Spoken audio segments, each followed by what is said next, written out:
kita bersyukur kepada Tuhan. Tuhan masih memberi kita kesempatan untuk hidup. Amin. Bapak Ibu senang bukan diberi umur panjang oleh Tuhan? Amin. Atau ada yang gak suka? Saya percaya kita semua menikmati anugerah Tuhan yang luar biasa. Menikmati tubuh yang sehat, menikmati jiwa yang penuh ketenangan, penuh sukacita, penuh damai sejahtera, dan menikmati berkat-berkat Tuhan yang tak pernah berhenti mengalir atas kita hingga saat ini. Puji Tuhan Bapak Ibu Saudara. Kita boleh bangkit berdiri sejenak Bapak Ibu. Saya rindu supaya Bapak Ibu boleh memberikan salaman satu dengan yang lain, minimal 5 orang ya Bapak Ibu ya. Katakan Tuhan memberkati. Tuhan memberkati. Jangan terlalu tegang masuk dalam rumah Tuhan, gak boleh tegang-tegang. Relax, nikmati hadirat Tuhan. Puji Tuhan. Kita mengembangkan budaya ramah satu dengan yang lain. Kita satu keluarga di dalam Tuhan.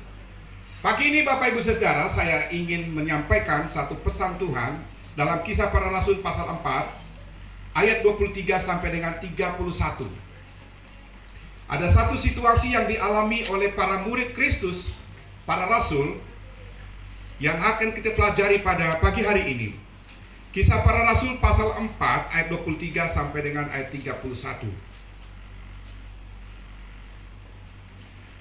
Perikop yang diberikan oleh Lembaga Alkitab Indonesia adalah doa jemaat. Sekali lagi, Kisah Para Rasul pasal 4 ayat 23 sampai dengan ayat 31.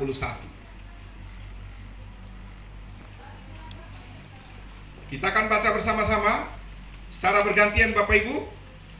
Biasanya pria duluan yang membaca, hari ini wanita duluan yang membaca. Walaupun wanita diambil dari tulang rusuk pria. Tapi kita hari ini kita akan mendengar wanita duluan yang akan membaca. Ayat 23, para wanita yang akan membacanya, kemudian ayat 24 dan selanjutnya secara bergantian para pria. Wanita silakan, 3, 2, 1.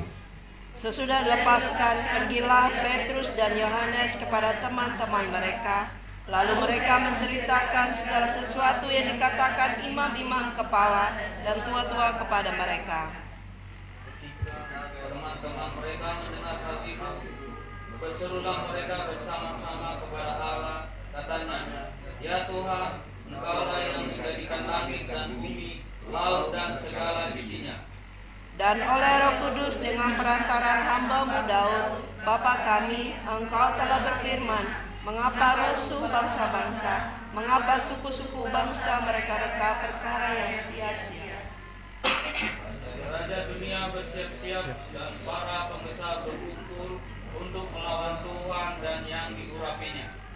Sebab sesungguhnya telah berkumpul di dalam kota ini Herodes dan Pontius Pilatus beserta bangsa-bangsa dan suku-suku bangsa Israel melawan Yesus, hamba-Mu yang kudus yang Engkau urapi, untuk melaksanakan segala sesuatu yang telah Engkau tentukan dari semula oleh kuasa dan kehendak-Mu. Dan sekarang ya Tuhan, lihatlah bagaimana mereka mengancam kami, dan berilah kepada hamba-hamba-Mu keberanian untuk memberitakan firman-Mu. Ulurkanlah tangan-Mu untuk menyembuhkan orang, dan adakanlah tanda-tanda dan mujizat-mujizat oleh nama Yesus, hamba-Mu yang kudus." Sama-sama ayat 31, 3, 2, 1. Dan ketika mereka sedang berdoa, goyanglah tempat mereka berkumpul itu, dan mereka semua penuh dengan Roh Kudus. Lalu mereka memberitakan firman Allah dengan berani. Luar biasa. Kelihatan para wanita kompak luar biasa. Lebih jelas mereka punya suara. Bagaimana dengan pria-pria? Puji Tuhan ya. Hari ini saya memberi judul dari khotbah yang saya sampaikan adalah orang Kristen yang siap menggoncangkan dunia. Jadilah orang Kristen yang siap menggoncangkan dunia. Mungkin kita bertanya, bagaimana saya bisa Pak Pendeta? Saya kan orang biasa saja. Mari kita lihat dengar firman Tuhan ini. Sekali lagi, Tuhan mau memberitahu kepada kita, jadilah orang Kristen yang siap menggoncangkan dunia. Amin. Kita ditentukan oleh Tuhan bukan menjadi orang Kristen yang biasa-biasa saja. Kita diajar oleh Tuhan untuk menjadi orang Kristen yang siap menggoncangkan dunia. Amin. Jadi Bapak Ibu Saudara dikasih oleh Tuhan, orang Kristen pada umumnya biasa-biasa saja. Itu sebabnya kalau ditanya, apa kabarmu? Biasa-biasa Pak. Biasa Pak. Tapi orang Kristen yang mengenal Tuhan, yang memiliki keyakinan akan penyertaan Tuhan, yang imannya di atas segala masalah, ketika dia mengalami masalah sekalipun, ditanya, apa kabar? Luar biasa. Karena apa? Bukan dia yang luar biasa, tapi Allah yang hidup di dalamnya yang luar biasa. Allah yang bekerja di dalam kita, Allah yang menyertai kita, itulah yang luar biasa. Karena Allah ada di atas segala masalah yang kita hadapi. Amin Bapak Ibu. Tuhan mengajar kita supaya kita menggoncangkan dunia bukan karena kejahatan kita, tetapi karena ada hal yang kita lakukan Bapak Ibu Saudara, dimanapun Bapak Ibu berada. Jangan sampai seperti kasus Sambo menggoncangkan dunia, menggoncangkan Indonesia. Karena apa? Karena kejahatannya. Ada banyak kasus-kasus yang terjadi di negara kita yang menggegerkan Indonesia, bahkan menggegerkan dunia karena kejahatan. Tapi umat Tuhan, orang Kristen, menggegerkan dunia, menggegerkan bangsa kita karena ada hal-hal yang dikerjakan oleh kita untuk memuliakan Tuhan. Jadi Bapak Ibu Saudara dikasih oleh Tuhan, kita adalah umat Pentakosta, umat yang bukan sekedar memiliki Roh Kudus, tetapi penuh Roh Kudus di dalam diri kita Bapak Ibu Saudara. Roh Kudus itulah yang mengubah hidup kita dan mengubah banyak orang Bapak Ibu. Dan Roh Kudus itulah yang menggoncangkan dunia melalui hidup kita. Nah Bapak Ibu Saudara, dalam konteks ini para rasul pada waktu itu, orang-orang Kristen yang baru percaya kepada Yesus, kemudian murid-murid Yesus pada waktu itu Bapak Ibu Saudara, mereka hidup dalam tekanan yang luar biasa. Orang-orang Yahudi, orang-orang Farisi, mereka menganiaya orang-orang Kristen, menganiaya orang-orang percaya kepada Yesus. Karena semakin hari jumlah orang-orang yang percaya kepada Yesus semakin bertambah banyak. Semakin pusing orang-orang Farisi, orang-orang Yahudi pada waktu itu. Tetapi Bapak Ibu Saudara, sekalipun para rasul pada waktu itu, sekalipun murid-murid Yesus pada waktu itu hidup di dalam penganiayaan, hidup di dalam tekanan, hidup di dalam berbagai macam persoalan, tetapi Bapak Ibu Saudara, justru pada waktu mereka mengalami tekanan itu, mereka melakukan perkara besar yang menggoncangkan dunia, menakuti dunia Bapak Ibu Saudara. Nah Bapak Ibu Saudara dikasih oleh Tuhan, bagaimana para rasul pada waktu itu menggoncangkan dunia? Bagaimana orang-orang yang luar biasa pada waktu itu menggoncangkan dunia? Bapak Ibu Saudara, mungkin sekali lagi kita bertanya, saya ini orang biasa. Para rasul juga orang biasa Bapak Ibu. Mereka nelayan-nelayan, tetapi mereka dipakai oleh Tuhan untuk menggoncangkan dunia. Apa yang mereka lakukan Bapak Ibu Saudara? Yang pertama Bapak Ibu Saudara, kita akan menggoncangkan dunia melalui doa kita. Amin Bapak Ibu. Salah satu cara menjadi orang Kristen yang siap menggoncangkan dunia adalah dengan berdoa. Dengan doa kita Bapak Ibu Saudara, seperti apa yang dialami oleh para rasul ini, semakin mereka tertekan, semakin mereka diintimidasi, mereka semakin kuat berdoa. Mungkin kita terlalu enak tinggal di Tanjung Selor Bapak Ibu. Mungkin kita terlalu enak tinggal di Bulungan. Tidak ada tekanan, tidak ada penganiayaan, tidak ada intimidasi. Gereja aman-aman saja. Itu sebabnya umat masuk dalam gereja tidur pada waktu khotbah. Karena apa? Terlalu nyaman. Tetapi ketika penganiayaan terjadi, ketika intimidasi terjadi terhadap orang-orang Kristen, Bapak Ibu Saudara, disitulah tepatnya kegerakan terjadi terhadap orang-orang yang percaya kepada Yesus pada waktu itu. Murid-murid Yesus mengalami kegerakan rohani. Mereka berdoa dengan luar biasa. Kalau Bapak Ibu mau melihat gereja kita mengalami kegerakan, maka jemaat harus tekun berdoa, harus kuat berdoa, bukan seperti doa makan. Bapa di sorga, kami mau makan, tolong berkati makanan ini. Doa orang Pentakosta, Bapak Ibu Saudara, doa di atas rata-rata biasanya orang Kristen berdoa. Doa orang Kristen, orang-orang Pentakosta adalah doa yang menggoncangkan dunia, Bapak Ibu Saudara. Ketika kita berdoa, pintu-pintu mujizat terbuka. Ketika kita berdoa, pintu-pintu penuaian jiwa-jiwa terbuka. Ketika kita berdoa, pintu-pintu pergumulan terbuka, jalan keluarnya, Bapak Ibu Saudara. Itu sebabnya Tuhan mengajar kita hari ini.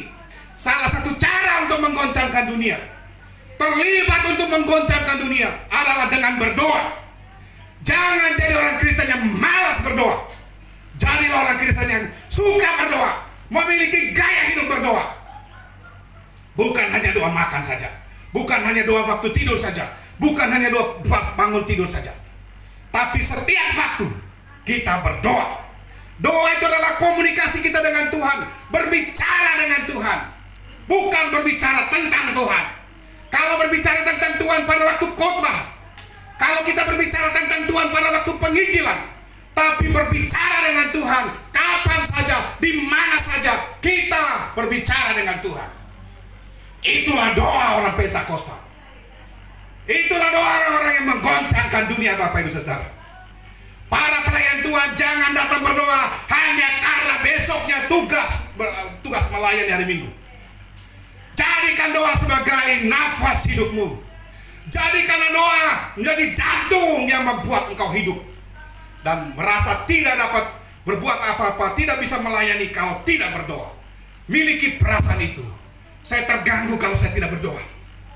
Bapak Ibu Saudara dikasihi oleh Tuhan, kita memiliki perbedaan yang luar biasa ketika kita menjadi orang Kristen yang berdoa, yang suka berdoa, memiliki gaya hidup berdoa, Bapak Ibu Saudara. Dalam Yesaya 62 ayat 6 dan 7 di situ dikatakan begini.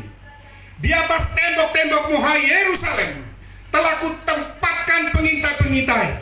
Sepanjang hari dan sepanjang malam, mereka tidak akan pernah berdiam diri. Hai kamu yang harus mengingatkan Tuhan kepada Sion, janganlah kamu tinggal tenang. Janganlah biarkan dia tinggal tenang sampai ia menegakkan Yerusalem dan sampai ia membuatnya menjadi kemakmuran di bumi. Luar biasa, Bapak Ibu Saudara. Kemudian dalam Kisah Para Rasul pasal 16 ayat 25 sampai 26, di situ dikatakan, tetapi kira-kira tengah malam, Paulus dan Silas berdoa dan menyanyikan puji-pujian kepada Allah, dan orang-orang hukuman lain mendengarkan mereka. Akan tetapi terjadilah gempa bumi yang hebat, sehingga sendi-sendi penjara itu goyah. Dan ketika itu terbukalah semua pintu dan terlepaslah belenggu-belenggu mereka.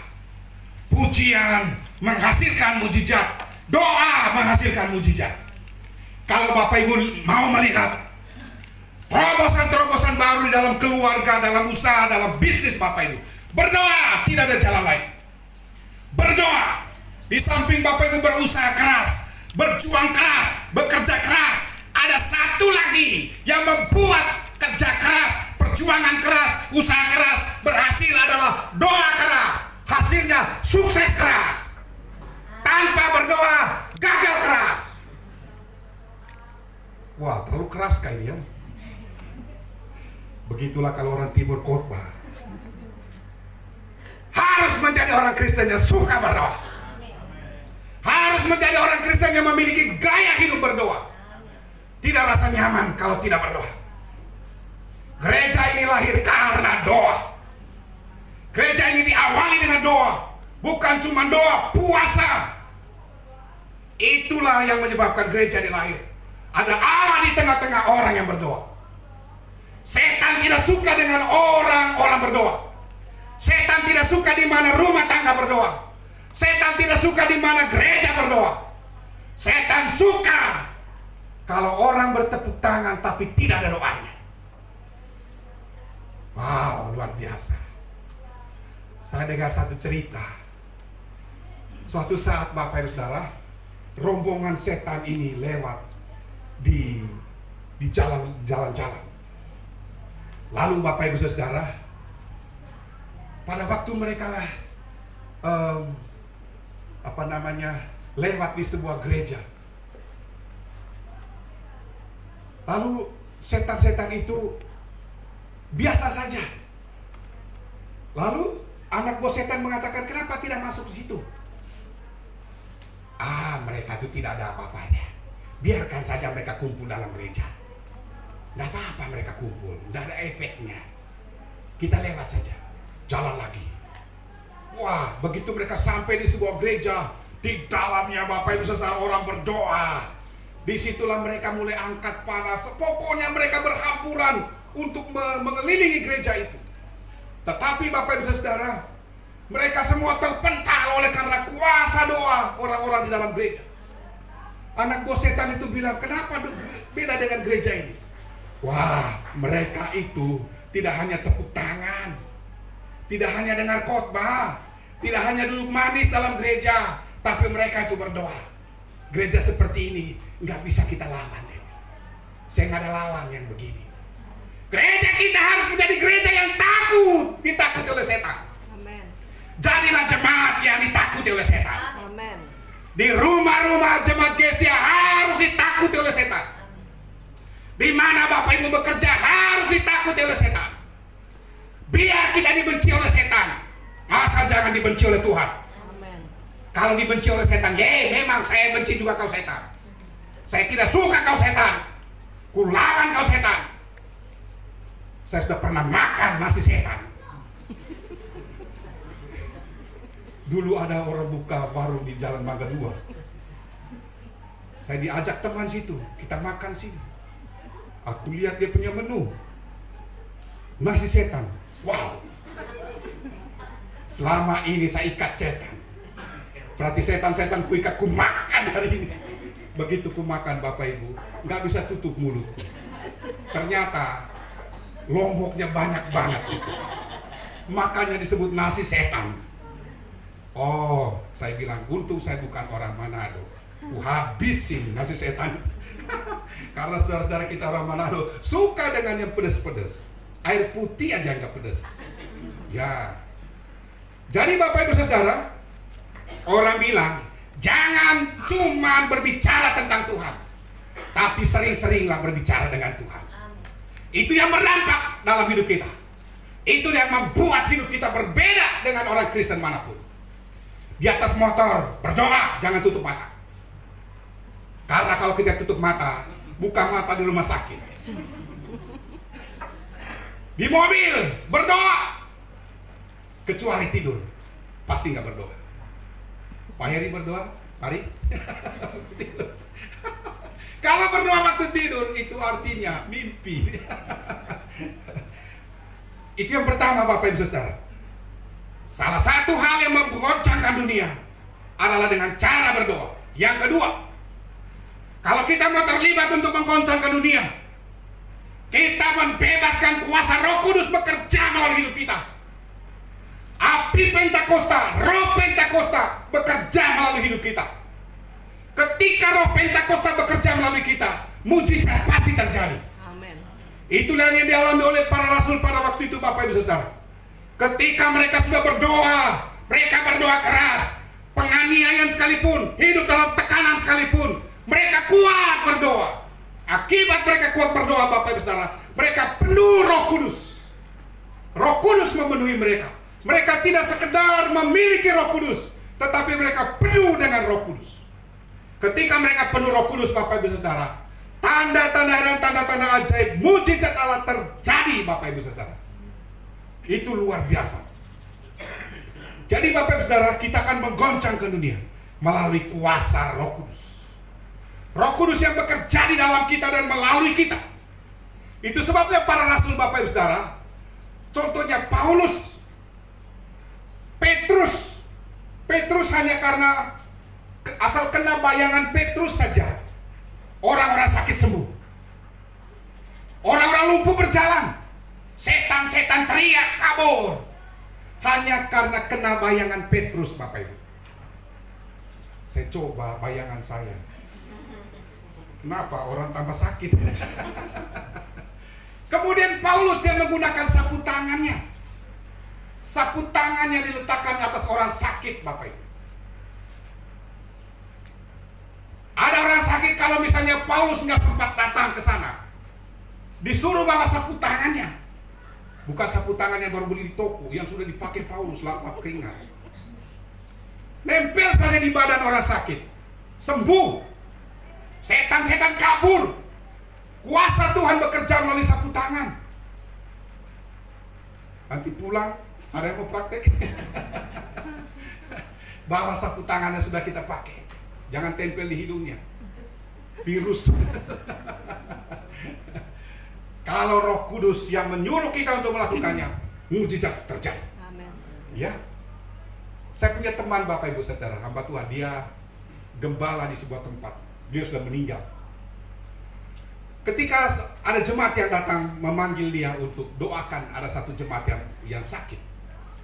Dia bilang begini, Tuhan mengingatkan dia mengenai kuasa nama Yesus.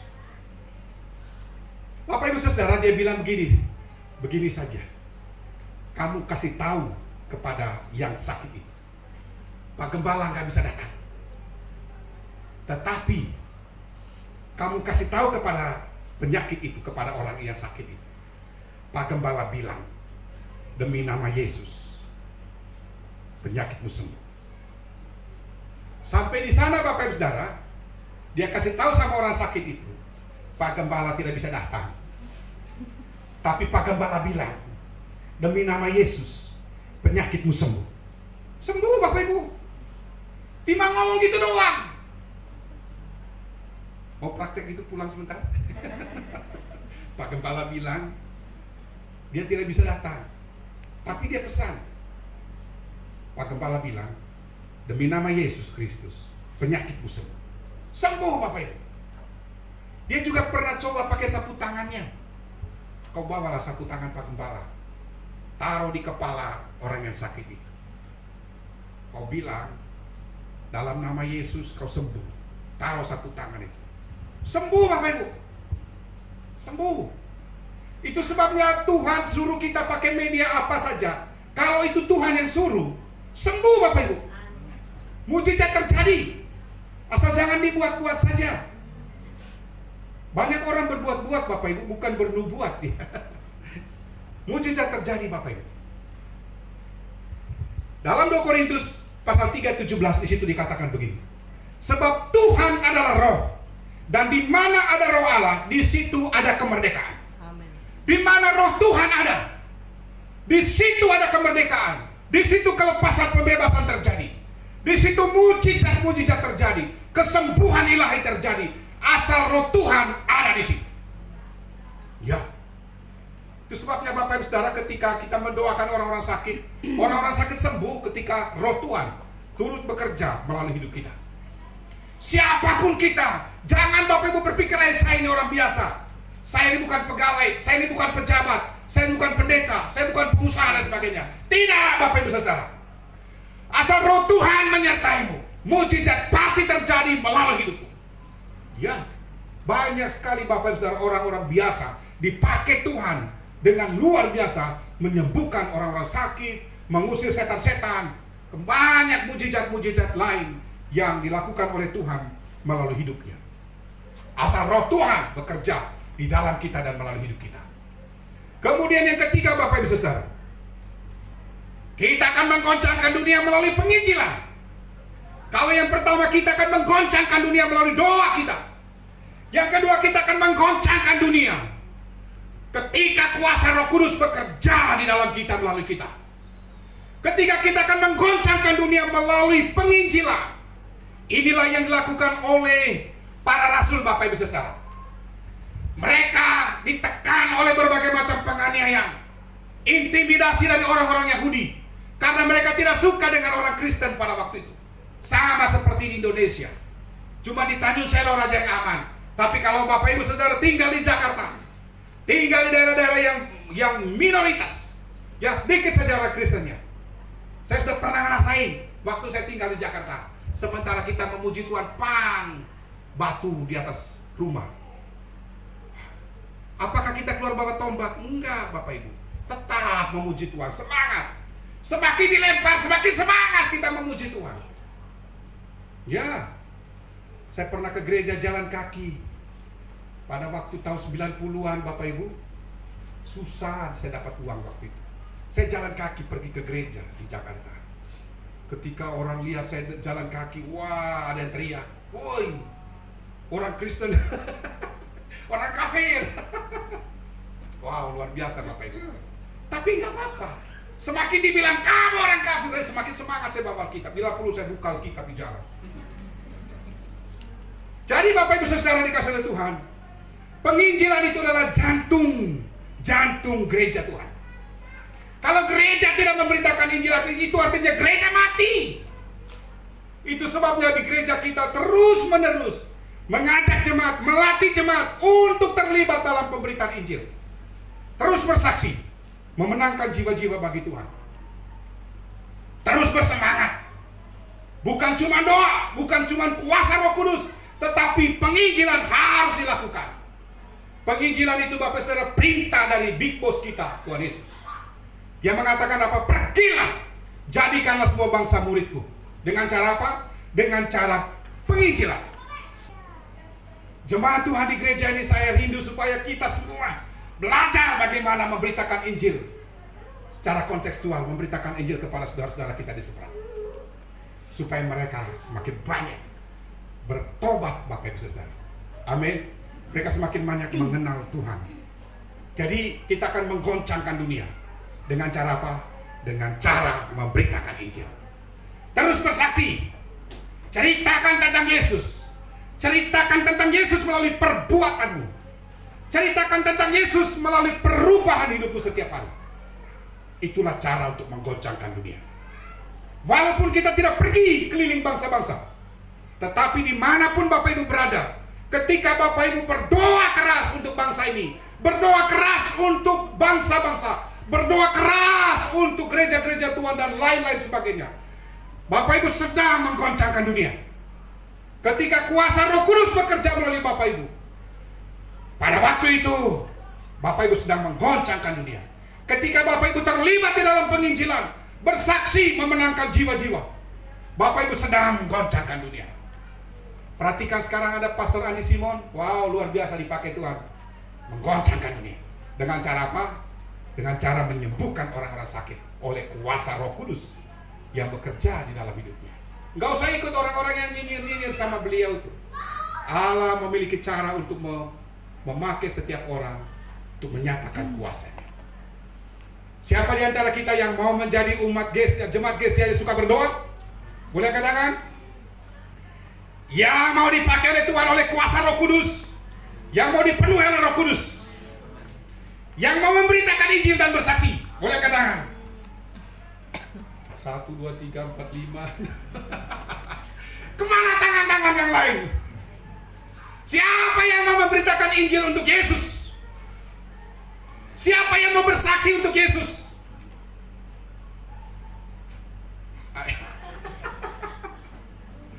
Sekali lagi, saya mau tantang Bapak Ibu. Siapa yang mau memberi hidupnya untuk memberitakan Injil bagi Yesus? Bersaksi tentang Yesus.